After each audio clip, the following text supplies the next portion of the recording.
الحمد لله رب العالمين والصلاة والسلام على رسوله الكريم وعلى آله وصحبه أجمعين أما بعد أعوذ بالله من الشيطان الرجيم بسم الله الرحمن الرحيم إن الذين يشترون بعهد الله وأيمانهم ثمنا قليلا أولئك لا خلاق لهم في الآخرة ولا يكلمهم الله ولا ينظر إليهم يوم القيامة ولا يزكيهم ولهم عذاب أليم. جیسا کہ کل کے درس قرآن میں آپ حضرات کے سامنے سورہ آل عمران کی آیت نمبر 76 کو پیش کیا گیا. اس آیت کے اندر آپ لوگوں کے سامنے یہ بات بیان کی گئی کہ جو لوگ اللہ تعالیٰ کے وعدوں کو خریدتے ہیں اور اس کے بعد جھوٹی قسمیں کھاتے ہیں، اللہ نے اس آیت میں ان کے انجام کو بیان کیا اور کہا کہ آخرت میں ایسے لوگوں کا کوئی حصہ نہیں ہوگا اور اللہ تعالیٰ آخرت میں قیامت کے دن ایسے لوگوں سے بات نہیں کرے گا اور ان کی طرف رحمت کی نگاہ سے نہیں دیکھے گا اور نہ ان کے گناہوں کو معاف کرے گا اور ان کے لیے دردناک عذاب ہوگا. اس آیت میں اللہ رب العالمین نے جو بات بیان کی وہ بات بڑی اہم ہے. اللہ کے نبی صلی اللہ علیہ وسلم سب سے پہلے اس آیت کا آپ کے سامنے شأن نزول یعنی آیت کس بنا پر نازل ہوئی اس کو بیان کرنے سے پہلے یہ بات آپ کے سامنے پیش کر دوں. امام احمد نے اپنی کتاب مسند احمد کے اندر ایک حدیث نقل کی ہے جس کے راوی حضرت عبداللہ ابن مسعود رضی اللہ تعالیٰ عنہ ہیں. فرماتے ہیں اللہ کے نبی صلی اللہ علیہ وسلم نے فرمایا من حلف على يمين وهو فيها فاجر ليقتطع بها مال امرئ مسلم لقي الله عز وجل وهو غضبان رواہ متفق علیہ. صحیح بخاری اور مسلم کی ایک بڑی مشہور حدیث جس کو روایت کرنے والے صحابی حضرت عبداللہ بن مسعود رضی اللہ تعالیٰ عنہ ہیں.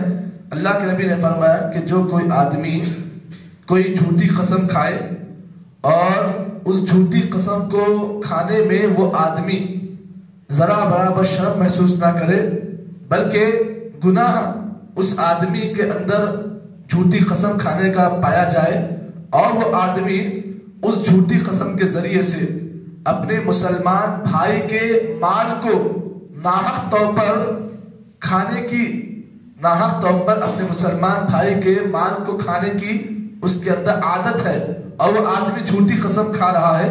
اللہ کے نبی صلی اللہ علیہ وسلم نے فرمایا لقی اللہ وهو علیہ غضبان. قیامت کے دن اللہ تعالیٰ سے وہ آدمی اس حال میں ملاقات کرے گا کہ اللہ تعالیٰ ایسے بندے سے سخت غضبناک ہوں گے.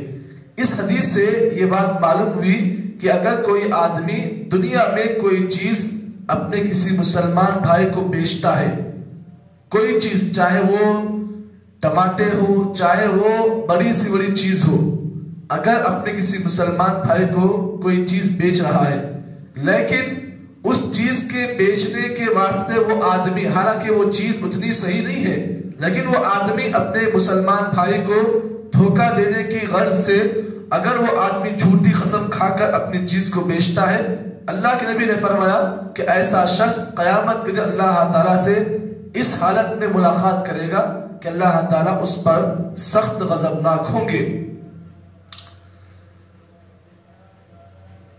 اس آیت کے سلسلے میں حضرت عبداللہ بن مسعود کی اسی حدیث کو لے کر امام بخاری نے ایک باب باندھا ہے. باب کیا ہے؟ اس میں اس آیت کے تحت امام بخاری نے باب یہ باندھا کہ اللہ کے نبی کے ایک صحابی تھے جن کا نام حضرت براء ابن عازب رضی اللہ تعالیٰ عنہ تھا. فرماتے ہیں کہ ان کے درمیان اور ایک یہودی کے درمیان ایک پلاٹ تھا، ایک زمین تھی، دونوں کی ملکیت تھی. پلاٹ تھا، زمین تھی اور اس کی ایک پارٹی پہلی پارٹی حضرت عبداللہ ابن مسعود اور دوسری پارٹی یہودی، دونوں آپس میں مل کر ایک پلاٹ خریدا. خریدنے کے بعد اس یہودی نے کیا کیا؟ حضرت براء ابن عازب رضی اللہ تعالیٰ عنہ کو اس پلاٹ سے نکال دیا، یعنی پلاٹ پورا اپنے قبضے میں کر لیا حالانکہ پیسہ جو ہے دونوں کا ہے. اس نے کیا کہ یہودی نے کیا کیا؟ حضرت براء ابن عازب کو باہر نکال دیا اور پوری زمین اپنے قبضے میں کر دیا. حضرت براء ابن عازب نے اس آدمی سے اپنا حصہ پوچھا تو اس نے کہا حصہ کہاں کا حصہ جو نہیں تھا، کیا کرنا ہے کر لو. تو حضرت براء ابن عازب نے کیا کیا؟ اللہ کے نبی کی خدمت میں حاضر ہوئے. حضرت براء ابن عازب اللہ کے نبی کے پاس پہنچے، کہ اللہ رسول میرا جو پلاٹ تھا اس میں میرا اور یہودی کا دونوں کا حصہ تھا، لیکن اب وہ آدمی مجھے میرا حصہ دینے سے منع کر رہا ہے۔ اللہ کے نبی نے فرمایا الک بینہ، کہ تیرے پاس پروف ہے؟ کس سے پوچھا آپ نے؟ یہ دیکھا کہ یہ صحابی میرا اپنا مذہب کا ہے، میرے اپنے دین کا ہے، آپ نے فوری پوچھا الک بینہ، تیرے پاس کوئی پروف ہے؟ تیرے پاس کوئی پیپر ہے؟ تیرے پاس کوئی دلیل ہے؟ کہا اللہ کے رسول لا، میرے پاس کوئی دلیل پروف نہیں ہے، بلکہ ایسے ہم دونوں مل کے پلاٹ لے لیے تھے، لکھا پڑھائی نہیں کیے تھے۔ اس کے بعد اللہ کے نبی صلی اللہ علیہ وسلم نے اس یہودی کو بلایا، کہا کہ تیرے سامنے تیرے مسئلے میں شکایت آئی، صحیح کیا ہے غلط کیا ہے؟ تو یہودی نے کہا اللہ کے رسول زمین پوری میری ہے، اس کی کیا بھی نہیں ہے۔ نبی صلی اللہ علیہ وسلم نے کہا احلف، قسم کھا۔ یہودی کو کہا آپ نے قسم کھا، اس نے فوری قسم کھا لی، کیونکہ اب زمین ہونا تھا، اس کو قسم کھا لی۔ اب اللہ کے نبی صلی اللہ علیہ وسلم سے حضرت براء بن عازب کا اللہ رسول وہ تو یہودی ہے، قسم کھا لے گا، اسے کیا معلوم قسم کھانے سے عذاب کیا ملتا ہے کیا نہیں معلوم، اسے اس چیز کا علم نہیں ہے، کیونکہ مجھے اس چیز کا علم ہے کہ اگر میں جھوٹی قسم کھاؤں گا تو مجھے اللہ کے پاس عذاب ملے گا، جبکہ یہ تو یہودی ہے، یہ تو قسم کھا لے گا اللہ کے رسول، تب میرے کو نقصان ملے گا نا، وہ قسم کھا لے گا اور آپ اس کی قسم کو سنو گے، قسم کو دیکھو گے اور کیس اس کے حوالے کر دو گے۔ دیکھو صحابی کا دیکھو علم کیسا تھا، کہا اللہ رسول سے اگر میں تو قسم نہیں کھاؤں گا لیکن وہ قسم کھا لے گا اور آپ اس کی قسم کو دیکھ کر آپ یہ کیس اس کے حوالے کر دیں گے اور میرا مال چلے جائے گا، مجھے نقصان ہو جائے گا۔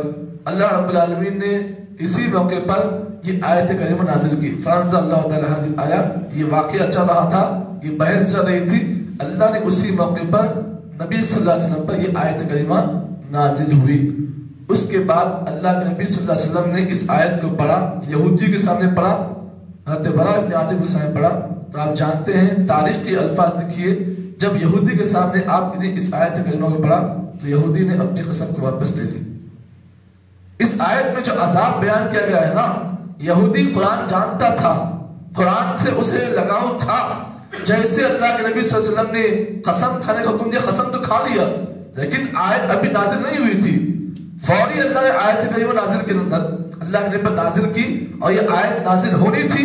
نبی صلی اللہ علیہ وسلم نے کیا کیا، اس آیت کریمہ کو پڑھا، آیت کریمہ پڑھنے کی دیر تھی، اس یہودی نے اپنی قسم کو واپس دیا، کہا اللہ رسول اب مجھے قسم میں نے کھا لی، اللہ رسول مجھے یہ عذاب بڑا خطرناک لگ رہا ہے، اب میں اپنی قسم کو واپس دیتا ہوں، یہ زمین میری اور براء بن عازب دونوں کی ہے۔